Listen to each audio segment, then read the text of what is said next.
Mensagens que edificam, ministradas pelo pastor Sidney Ferreira.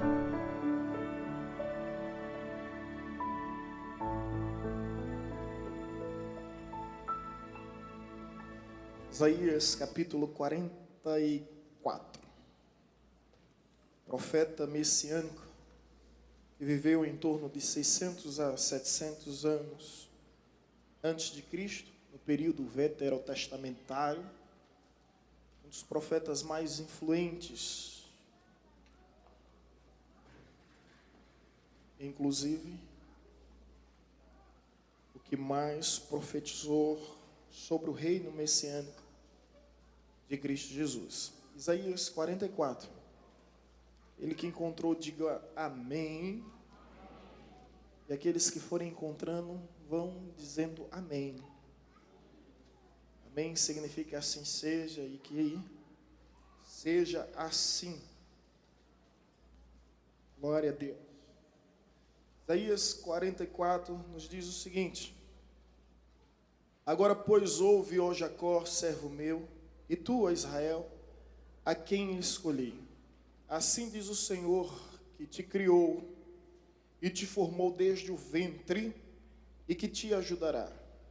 Não temas, ó Jacó, servo meu, e tu, Jerusalém, a quem escolhi, porque derramarei torrentes de água sobre o sedento e sobre toda a terra seca. Derramarei o meu espírito sobre a tua posteridade e a minha bênção sobre os teus descendentes. E brotarão entre a erva como salgueiros junto aos ribeiros das águas. Este dirá: eu sou do Senhor. E aquele se chamará do nome de Jacó. E aquele outro escreverá com a mão: eu sou do Senhor. E por sobrenome tomará o nome de Israel. Versículo 3, mais uma vez, somente para enfatizarmos. Porque derramarei torrentes de água sobre o sedento e rios sobre a terra seca. Derramarei o meu espírito sobre a tua posteridade e a minha bênção sobre os teus descendentes. Pai querido, graças te damos.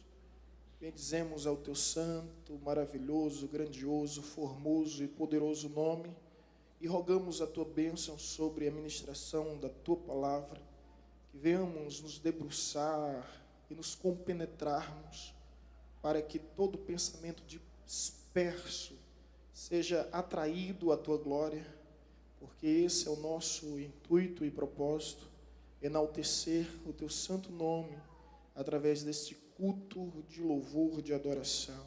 Essa é a nossa oração, em o nome de Jesus. Amém. Deus faz uma promessa ao profeta Isaías, que um dia visitaria o seu povo. E dessa feita, em contraste com a realidade atual, Deus derramaria torrentes de águas sobre a terra seca e rios sobre os sedentos.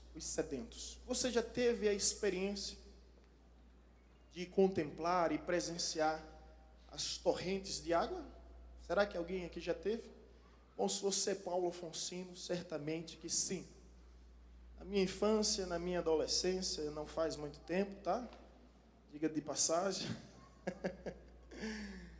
Uma das maiores diversões que mais me causava emoção e satisfação era ir justamente ao chuvisco. Os mais antigos, era chuvisco mesmo o nome, não é? Muito bem, estou sozinho. Eu sentava numa pedra e ficava contemplando a fúria e a beleza da natureza. Ao mesmo tempo que me encantava com o seu esplendor, me assustava com a sua bravura. Aqui na PA4, quando as comportas eram abertas e de repente vinha aquela força das águas com tamanha voracidade, de uma maneira impetuosa e imponente, sabe, invadindo tudo que há, e a gente ficava sentado, recebendo aquele chuvisco, as águas que ia respingando na gente. Geração raiz, quem viu isso? A geração raiz. Geração Nutella não sabe o que é isso. Geração da década de 90 para cá, viu isso uma hora ou outra, mas a gente via com muita frequência. E eu gostava, irmãos. Confesso até que gazeava a aula para sentar ali na rocha e ficar contemplando aquilo. Como era fascinante. Né? Você saía de lá todo molhado mesmo, somente dos respingos das águas que saíam das comportas aqui na PA4. Isso aqui são torrentes de águas. Torrentes de água. Eu creio que Deus tem uma comporta nos céus. Não sei bem explicar como é isso. Mas eu sei que Deus está dizendo a Isaías que vai abrir essas comportas. E quando Ele abrir essas comportas, haverá torrentes de água na terra seca. Nós estamos na região do sertão, alto sertão. Clima terrível, que às vezes a temperatura chega a 40 graus. Paulo Afonso, um calor horrendo. Não sei como a vida nesse lugar, se não fosse o velho Chico, o Rio São Francisco, eu acho que não teria essa possibilidade, essa condição. Mas a verdade é que quando essas comportas se abriam, havia uma alegria na cidade, na comunidade e na circunvizinhança, porque todos sabiam que haveria vida. Todos sabiam, principalmente os ribeirinhos, que iam garantir o seu sustento, que ia garantir o seu mantimento, que aquelas comportas abertas iam mudar o cenário, que ia mudar o quadro. Então, ao ler esse texto, eu me vi nessa situação. Deus prometendo que vai abrir as comportas dos céus, vai derramar torrentes de águas sobre a terra seca e vai fazer fluir rios sobre os sedentos. E esse texto, quando nos diz bem assim, derramarei do meu espírito, é que ele faz uma certa alusão, que isso é possível por causa do Espírito Santo, e a temática dessa nossa mensagem é torrentes de avivamento. Eu espero o avivamento. Por isso que nesse período em que a nação se entrega à festa da carne, nós profetizamos durante esses 4 dias, sabe, o avivamento do Espírito. Por essa razão o avivar existe. Dissemos esses dias que se o carnaval mudar de data, a gente muda de data. Se o carnaval mudar de mês, a gente muda de mês. Se o carnaval deixar de existir, a gente continua existindo para que ele nunca mais venha a existir. Mas a conferência Avivar, ela tem esse intuito de clamar por avivamento, de buscar avivamento, de provocar um avivamento. Somente Deus pode gerar avivamento, e nós não estamos aqui querendo reproduzir um avivamento humano que não passa de movimentos, de histerias, de alardes, de desenvoltura e performance de altar. Não é esse o nosso objetivo. O avivamento é o que você vê logo após. É a transformação gerada a posteriori do ato concretizado. Então estamos aqui clamando, Deus derrama. Não é fácil. Não é meu objetivo aqui falar das lutas travadas para que esse evento realizasse, mas eu confesso aos irmãos que eu ainda estou recebendo os respingos do avivai sobre a minha vida. Eu ainda me sinto, sabe, cheio do que aconteceu durante esses dias, a orarmos todos juntos por uma nação, buscando a transformação, ciente de que nós somos o agente do avivamento nessa terra. Deus não confiou isso a ninguém, foi a sua igreja quem Ele estabeleceu, e foi a essa igreja que Ele entregou a chave do seu reino, declarando confiança, acessibilidade, sobretudo autoridade. O que ligarmos aqui será ligado nos céus, o que desligarmos na terra será desligado nos céus. Não espere isso do Congresso, não espere isso do Senado, não espere isso da Câmara, isso é nosso. Amém? Essa missão é nossa, não adianta transferir, não adianta terceirizar. Nós temos que ser igreja, viver como igreja. E quando isso acontecer, nós vamos ver a mudança na economia, a mudança na política, a mudança na família, a mudança em todos os lugares, como torrentes de águas. Essa é a nossa oração, que Deus abra as suas comportas sobre a nossa geração, sobre a nossa nação, sobre o nosso povo. E aqui quando Deus fala sobre derramar o seu Espírito, uma analogia logo é feita. Porque existem alguns símbolos do Espírito Santo.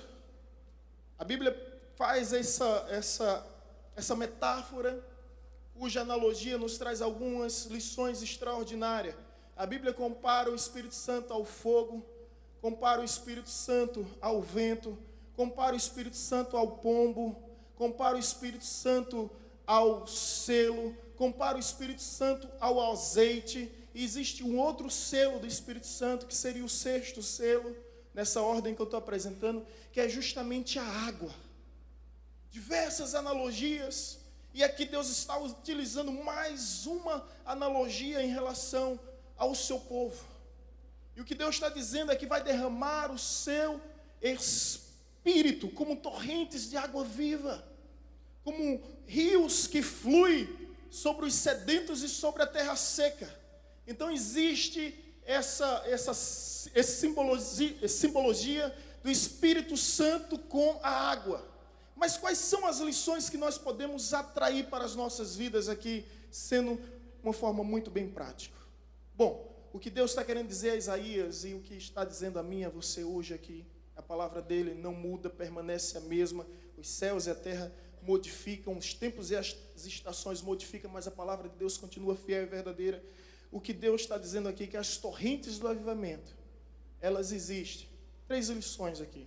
Primeiro, para saciar. Olhe para o seu irmão e diga isso: saciar.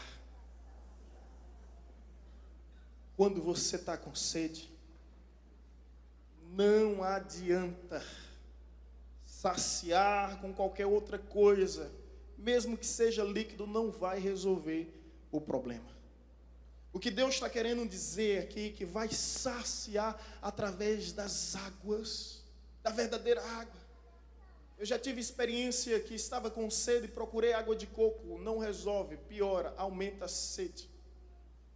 A gente não adianta buscar refrigerante, pode até ser um refresco, mas não vai resolver o problema. Você pode procurar suco, por mais nutritivo que seja, não vai hidratar como a água. Quando você está com sede, quando você realmente está sedento, só algo pode lhe saciar. E é justamente o quê? A água. Somente a água. Não adianta engolir saliva, não vai resolver. Nada vai resolver. Nenhum líquido pode servir como um paliativo momentâneo, mas não vai saciar a sede. O que Deus está nos dizendo aqui é que existe uma sede espiritual. E nada que você venha fazer vai saciar essa sede. Porque essa sede que eu e você temos é sede de Deus. Somente Ele poderá saciar a tua sede. Foi isso que Jesus ensinou a mulher que está ao poço tirando água. Ele disse: se você beber dessa água, você tornará a ter sede, mas aquele que beber da água que eu lhe der, jamais terá sede, porque a água que eu lhe der vai fazer fluir no seu interior rios de águas vivas para saciá-lo. A mulher imediatamente disse: Senhor, então me dá de beber dessa água. Dai-me de beber dessa água, eu quero essa água. O que Deus está nos dizendo aqui é que somente as águas que vêm dos céus, do seu trono, vai poder saciar a nossa sede. Quantas pessoas estão tentando saciar essa sede existencial, essa sede espiritual, em coisas tão supérfluas, vazias, triviais, efêmeras, passageiras, que na realidade aumenta mais a tua sede. Quantos aqui tiveram a experiência de estar com sede e tomar um refrigerante? Alivia momentaneamente, mas só faz aumentar a tua sede. Quantas pessoas estão buscando esse poço ao invés da fonte, a fonte que é Jesus, mas esse poço que promete uma ilusão, que não passa de uma miragem, que vai saciar momentaneamente, mas não vai resolver o problema. O filósofo matemático Blaise Pascal, ele dizia que no coração do homem há um vazio do tamanho de Jesus Cristo, somente Jesus pode preencher. É como se sua vida fosse um quebra-cabeça. Você pode estar com tudo completo, riquezas, fortuna, sucesso, fama, conquista, mas se não tiver a peça principal, que é Jesus, sua vida não tem sentido. Não vai ter significado algum. E eu sei que muitos de vocês sabem perfeitamente o que eu estou falando. Porque em algum ou em outro momento da sua vida, dessa jornada da nossa existência nessa terra, você teve sede. E você percebeu que as festas, as curtições, o glamour não sacia a nossa sede. Que as farras de prazeres que geram pesares não sacia a nossa sede. Que nada nem ninguém vai saciar a nossa sede.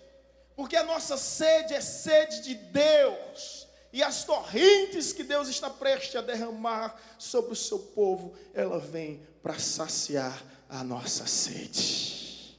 Religião não sacia a tua sede. Deus não estabeleceu religião. O que Deus estabeleceu foi relacionamento. Deus não estabeleceu, não criou religião. O que Deus estabeleceu foi relacionamento. Eu até costumo dizer que há uma diferença, um disparate exorbitante entre religião e evangelho. Religião é o homem em busca de Deus, e o homem em busca de Deus mata, rouba, destrói. Por isso que existem muitas religiões. O evangelho é diferente, é Deus em busca do homem, por isso há um só evangelho. E esse evangelho nos diz que é Deus se doando, se entregando, morrendo, ressuscitando por nós e para nós. Louvado seja seu nome. Quantos jovens não estão sedentos com uma vida infrutífera, como uma vida seca, como uma vida fértil, uma vida que não consegue produzir, porque não reconheceram Jesus como essas torrentes de água que é o verdadeiro avivamento. E aí buscam nas drogas, buscam a felicidade no efeito dos alucinógenos, dos entorpecentes. Mergulham nesse submundo sem volta. Quantas mães aflitas eu não atendo aqui, desesperada: pastor, o que eu vou fazer com os meus filhos? O que fazer? Quantos jovens que eu conheci, que andaram, até andei com eles em algum momento e simplesmente se encantaram com esse feitiço, dessa ilusão maldita, que são as drogas. Isso tudo porque não reconheceram em Jesus uma fonte inesgotável de água viva. Quanto mais você bebe, mais você quer. Quanto mais você tem, mais você deseja. Ao ponto que Jesus supre as nossas vidas de maneira tal que não há espaço para nada, mais ninguém. Nele podemos dizer: sou feliz, sou feliz, sou feliz. Então a característica do avivamento, das torrentes do avivamento, é primeiro que essas águas que fluem de Deus, ela vem saciar a tua sede. No dia que você experimentar dessas águas, você vai viver experiências incríveis. Você vai deixar de beber sem terapia. Você vai deixar de fumar sem tratamento. Parece um absurdo, né? Mas muitos aqui experimentaram dessa água e a partir daí tiveram nojo. Ah, você não bebe porque a religião proíbe. Quem disse que religião proíbe algo? Alguém de algo? Não. Você para simplesmente porque você entende: tudo posso, só que algumas coisas não me convêm. Tudo é permitido, mas eu não me deixo mais dominar por elas. Assim que eu me converti, tinha alguns amigos que estavam bebendo num lugar e me chamaram e eu fui lá. E eu comecei a falar de Jesus para eles. E eles começaram a ironizar, satirizar e começaram a dizer: você é escravo, você agora é marionete da religião, agora você é um aprisionado ao sistema, você perdeu a sua liberdade na sua juventude. Eu disse: Deus me dá sabedoria, Deus me dá sabedoria. E quando eu vejo do lado, tinha um litro de 51, eu disse: vai ser aqui mesmo. Peguei aquele litro de 51, era o único que tinha. Eu disse: eu vou quebrar essa derrota agora. E os camaradas: olha, não faça isso, se você fizer isso, a gente lhe quebra. Mas não estavam brincando não, viu? Eu disse: calma, eu só quis dizer que eu não sou escravo. Eu consigo viver sem isso. É vocês deixaram de estudar por causa disso, deixaram de viver por causa disso, deixaram de formar uma família por causa disso, deixaram de trabalhar por causa disso, deixaram de viver por causa disso. Me responda, quem é escravo aqui? Quem é o escravo aqui? As pessoas não entendem isso, sabe? Um dia, o meu cunhado procurou um homem e disse o seguinte para ele, um jovem, disse bem assim, eu não entendo como Sidney e Vanessa, tão jovens, se converte e deixa o evangelho. Eu tinha 18 anos, Vanessa tinha 16. Não entendo como isso acontece. Um dos meus cunhados falou isso para esse rapaz. E aí então, deixaram a vida é tão curta, deixaram de curtir a vida. Disse isso para esse rapaz. Esse rapaz começou a pensar, acabou se tornando pastor. Estou falando do pastor Ronaldo. Eu não sei se ele era um músico do Escarofobia. Escarofobia? Era uma banda aqui antiga. Escarofobia, né? Eu não sei se ele era o vocalista. Era o vocalista? Era o vocalista. Ele ficou pensando, como é que um jovem... E ele se converteu e hoje é pastor. Sabe o que a Bíblia diz sobre isso? Lembra-te do teu Criador nos dias da tua mocidade. Antes que venham os maus dias, os quais dirás, não tenho nele nenhum prazer.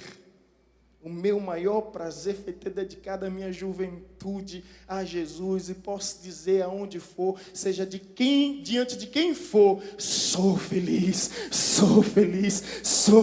com Jesus Cristo, eu sou feliz.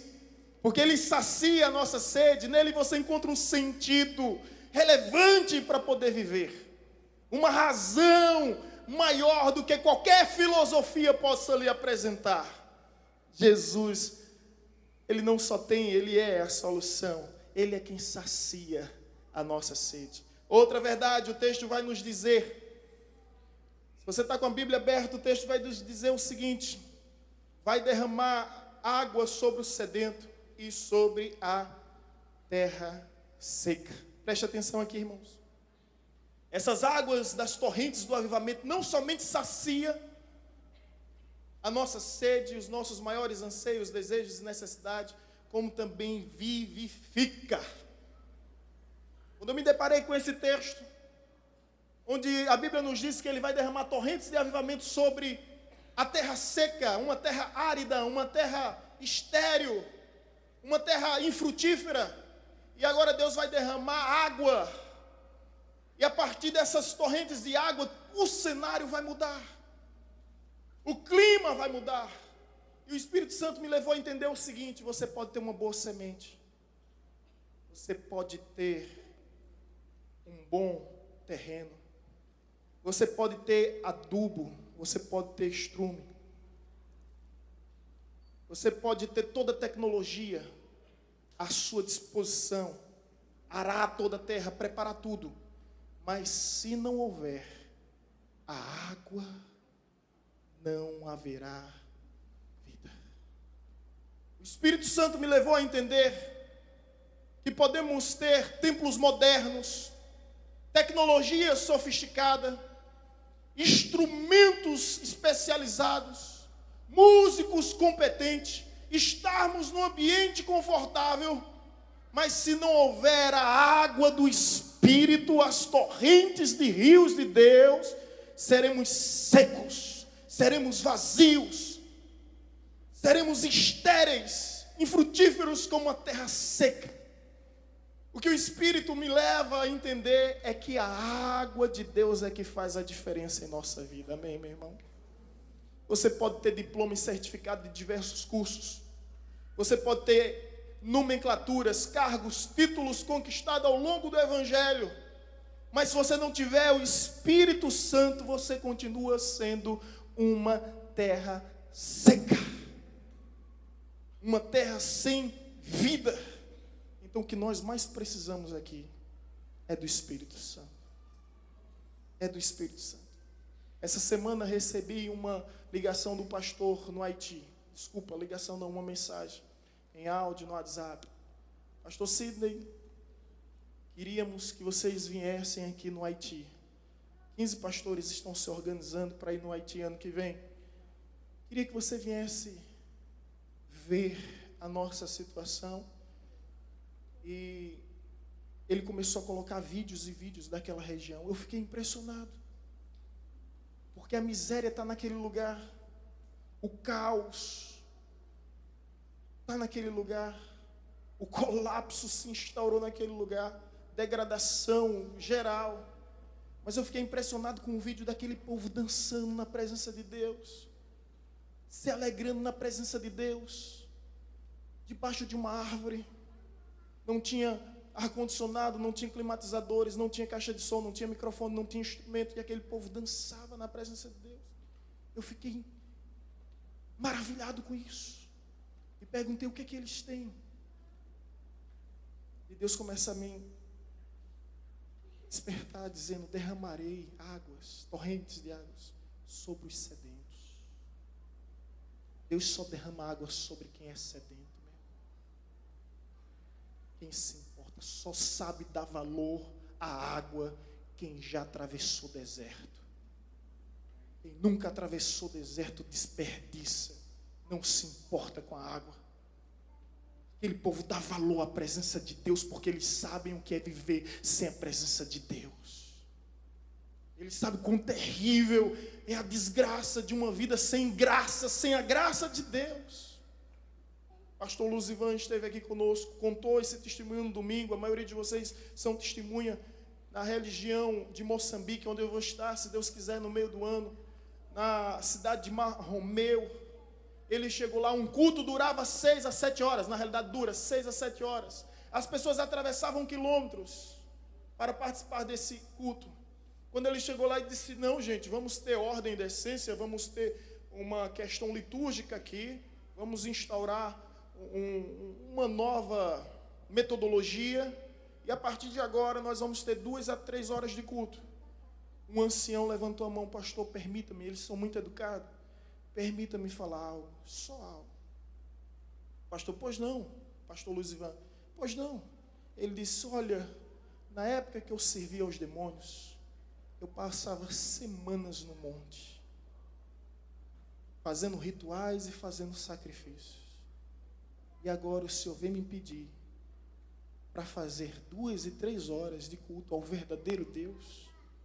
Se é isso que o Senhor quer, nós vamos obedecer. Mas não estamos acostumados com isso. Pastor Luiz Ivan contou aqui nesse altar, está gravado na TV Evangelizadora. Disse que imediatamente disse: deixa para lá, não está mais aqui quem falou.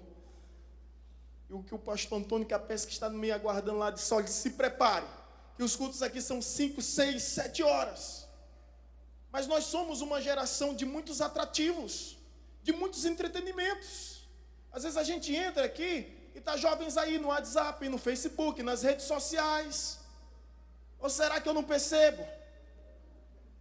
Desliga o celular e se liga nos céus, porque Jesus pode voltar a qualquer momento. Amém? Precisamos nos conectar com o alto. Precisamos ter sede. Aí você me pergunta: pastor, por que as coisas não estão acontecendo? Pastor, por que as coisas não estão acontecendo? Porque o Espírito de Deus só é derramado sobre os sedentos. Ele só vem para vivificar a terra seca. Você tem que desejar, meu irmão. Você tem que desejar a presença de Deus, porque pense, um ser educado é o Espírito Santo. A Bíblia nos diz que Jesus está à porta, bate, bate, bate, bate. Se alguém ouvir a sua voz, abrir a sua porta, ele entrará e oferecerá uma festa. Mas ele não violenta a porta. Ele continua batendo. Ele tem todo o poder. Alguém já disse que essa é a única porta que a tranca é do lado de dentro. É a porta do nosso coração. A gente escolhe quem entra, a gente escolhe quem sai. Jesus está do lado de fora. Interessante que ele fala isso para uma igreja chamada Laodiceia.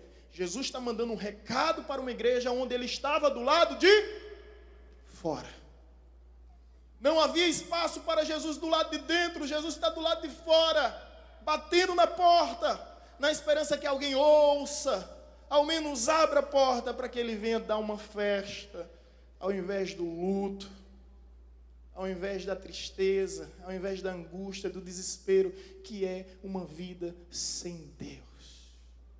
Então, meus irmãos, o Espírito vem como torrentes de água para saciar e para vivificar. Eu te pergunto, o que em sua vida morreu? O que em sua vida morreu? Permita-me abrir aspas aqui. Quando Daniel entra na Babilônia, ele entra na Babilônia com 15 anos.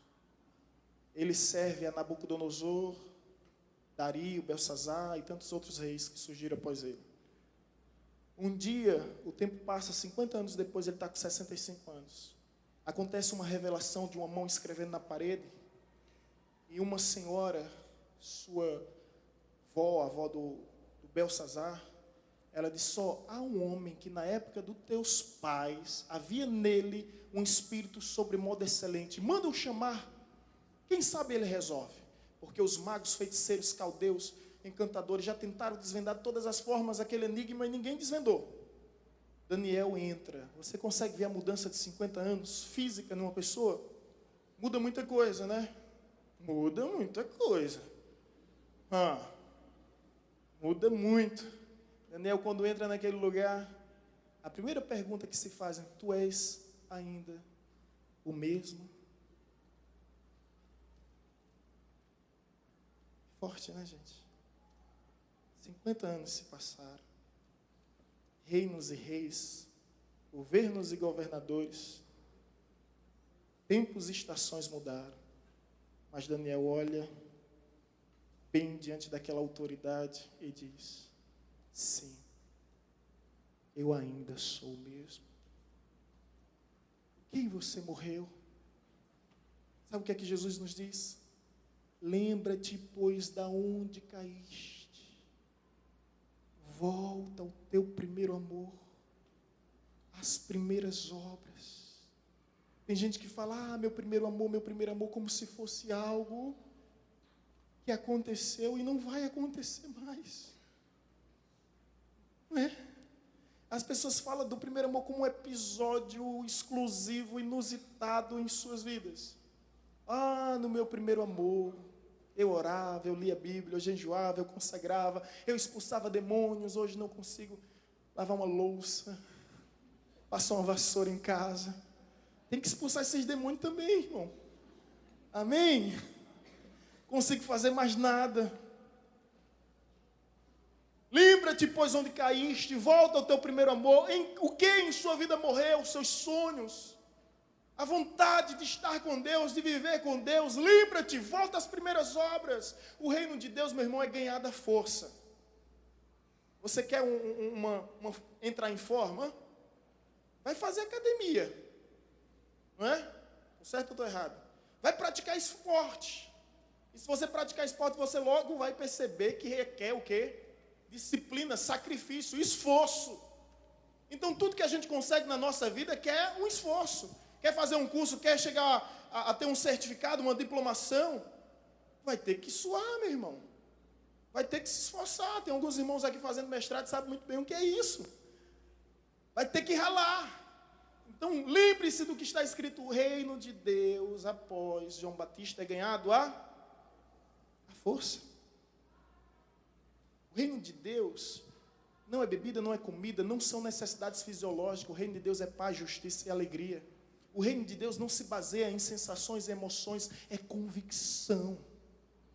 Convicção, convicção tem que falar muito mais alto do que tudo.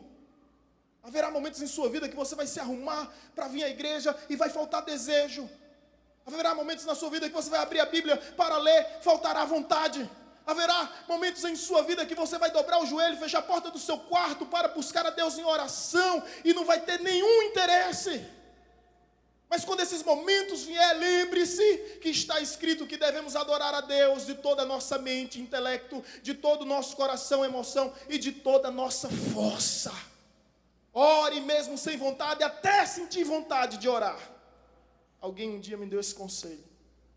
Amém? Então deixe as águas, as torrentes de Deus vivificar aquilo que em você de alguma forma morreu. Morreu. E aí, meus irmãos, você vê a diferença quando as águas chegam. Essa chuvinha de ontem beneficiou tanta gente, apesar de ter nos prejudicado. Mas ajudou tanta gente. Aí você vê as cores mudando, o verde surgindo, refletindo vida.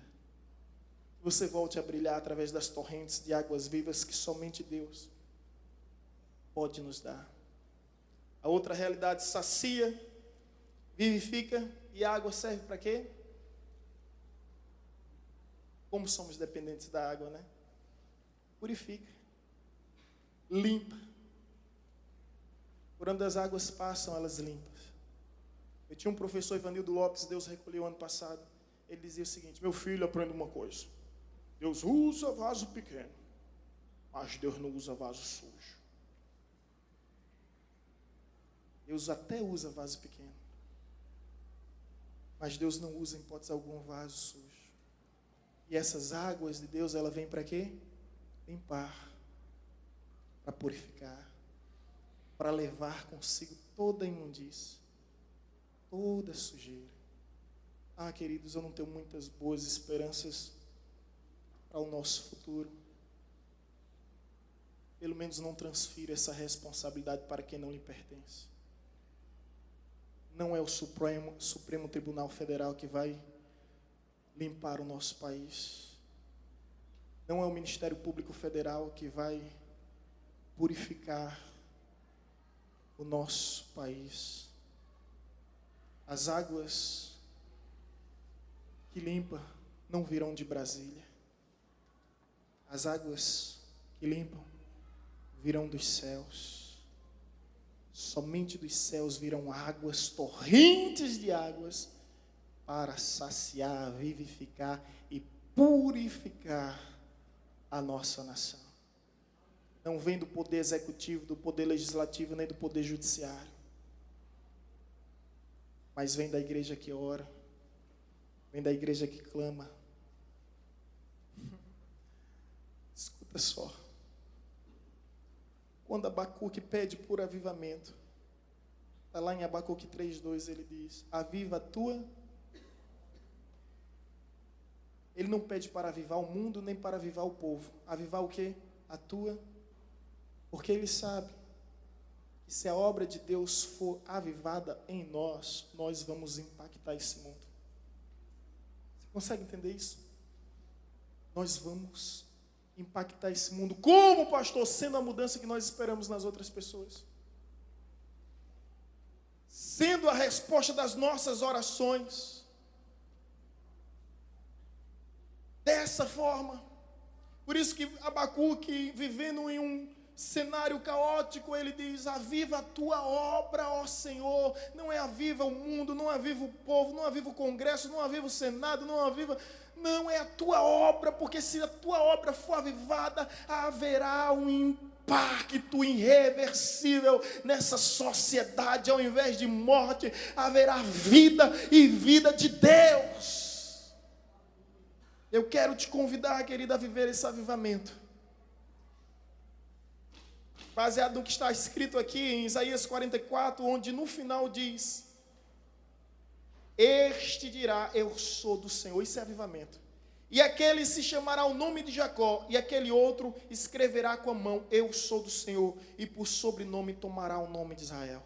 Aqui chegou o avivamento.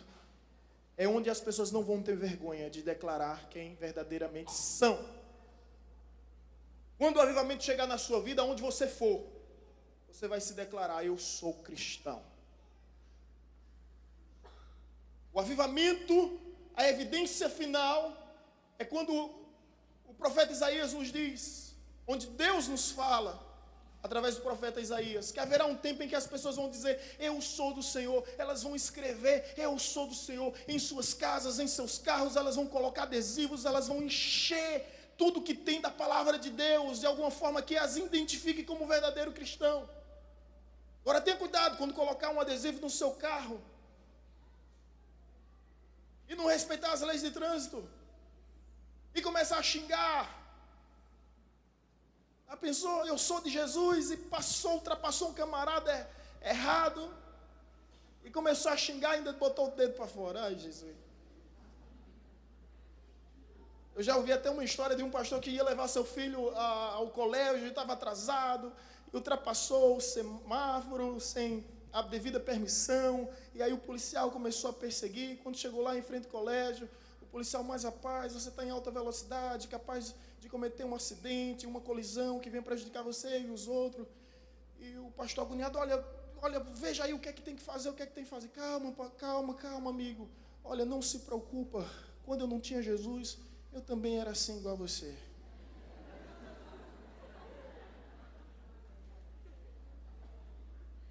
É assim. Terrível, né? Então tenha cuidado quando for colocar um adesivo, uma identificação, que você faça jus àquilo que você está vivendo.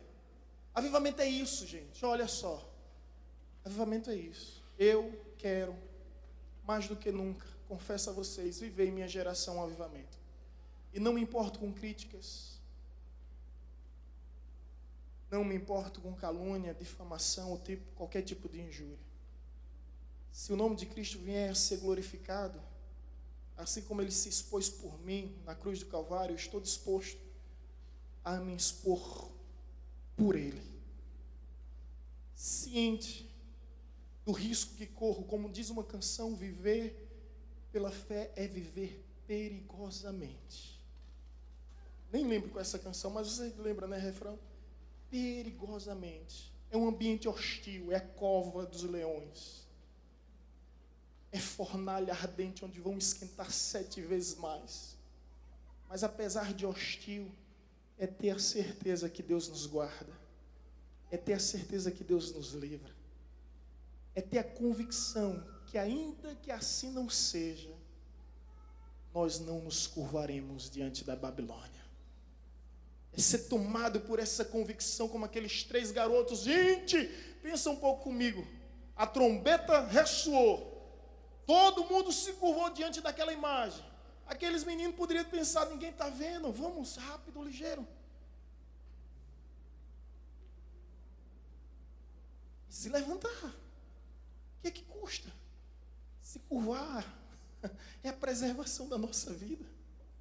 É por nossa sobrevivência. Quando a trombeta ressoou, os 3 ficaram em pé. Logo vieram os agentes e disseram: por que vocês não se curvaram? Vocês não sabem qual é a sentença? É morte para aqueles que não adorarem a imagem de Nabucodonosor. Quando está diante do rei, eles dizem o seguinte: olha, se o meu Deus quiser, Ele me livrará. Mas se Ele não quiser, fica sabendo, ó rei, que nós não nos curvaremos. Nós não nos prostraremos. Nós não nos renderemos. O rei tenta até questioná-los. Quanto a isso, ó rei, não temos o que te responder. Se Deus quiser dar livramento, Ele dá. Se Ele não der livramento, Ele continuará sendo Deus em nossas vidas. Adoro não pelo que Ele faz, adoro pelo que Ele é. Isso é o que faz a diferença em nossas vidas. Eu oro por esse avivamento e eu posso dizer, meus irmãos, que eu estou sentindo respingos desse avivamento. Eu conheço esse cheiro. Dá para inalar esse cheiro do mover do Espírito sendo derramado em nós. Esses dias de avivar, eu vi jovens aqui na frente pulando de alegria, de emoção, de satisfação, de estar na presença de Deus. Não é por causa de um ritmo, não. É por causa da convicção da salvação em Cristo Jesus que mudou e transformou as suas vidas. Eu muito me alegrei, porque outrora esses jovens estavam drogados, estavam como alvos e presas fáceis nas mãos de Satanás. É bem provável que muitos deles não estivessem nem vivos se Cristo, através dos rios de água viva, não tivesse saciado a sua sede, vivificado a sua terra e limpado, purificado toda a sujeira que havia neles. Eu olhei aqui para o avivar em alguns momentos e disse: eu estou orando por avivamento, mas o avivamento é isso. É isso. Eu estou orando por avivamento, mas avivamento é isso. Avivamento, o que a Bíblia nos diz sobre avivamento é: as virgens dançarão. O ministério de dança aqui, os 4 dias dançando. Avivamento diz bem assim: os jovens terão sonhos, os anciãos terão visões, o meu povo se alegrará em minha presença. Avivamento é isso. Avivamento é isso. Não é algo que nós temos que agendar, não é algo que nós temos que programar, é algo que nós temos a viver. Avivamento é isso. É o Evangelho sendo traduzido, interpretado através de sinais de amor. Isso é avivamento. É quando vidas têm acesso ao poder transformador do Evangelho. Eu orava tanto pelos sinais de amor. Deus levanta intérprete, Deus levanta intérprete. Hoje Deus levantou mais intérprete do que surdos.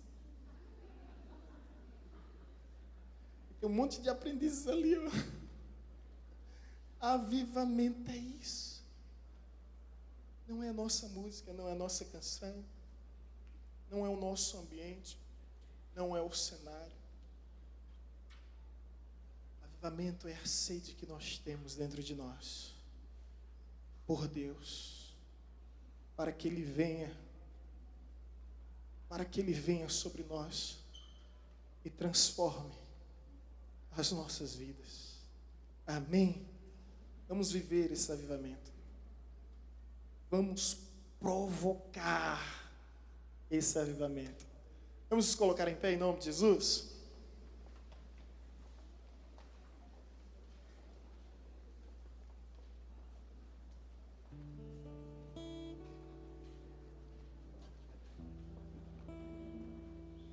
Espírito de Deus, Ele será derramado sobre terra seca. A Bíblia diz: bem-aventurado aqueles que têm fome de espírito, aqueles que são pobres de espírito, porque eles são saciados. E o que a Bíblia nos ensina sobre isso? Que devemos desejar ardentemente a presença do Senhor em nosso meio. Está escrito no Salmo 42: assim como a corça anseia pelas águas, a minha alma tem sede de Ti, Senhor. Até quando me verei e irei à presença do meu Deus? A minha oração nessa noite é que Deus venha despertar em nós. Deus venha despertar em nós não um desejo, porque os desejos oscilam. Não as vontades, porque as vontades são tão inconstantes.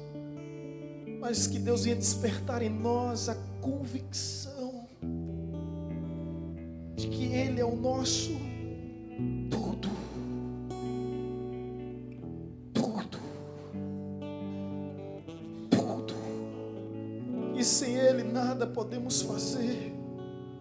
Que toda boa dádiva, todo dom perfeito vem lá do alto, descendo do Pai das luzes, onde não há sombra nem variação de mudança.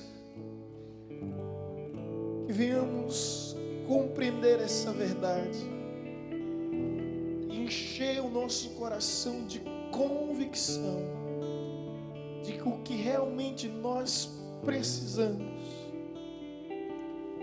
das torrentes de água. Abre, Senhor, a cachoeira do Teu poder, da Tua unção, da Tua glória, da Tua graça sobre nós. Vem, Senhor, como águas vivas, impetuosas, imponentes. Abre, Senhor, abre essas cachoeiras e enche-nos com a Tua unção. Enche-nos com mais de Ti, mais de Ti, mais de Ti.